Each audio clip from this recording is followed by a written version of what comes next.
স্বপ্ন শুধু আঁকো, হাওয়ার গল্প আর পাখিদের গান শুনে শুনে।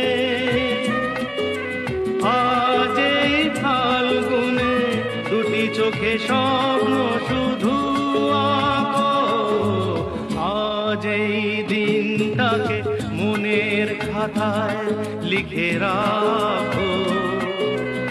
আমায় পড়বে মনে, কাছে দূরে যেখানেই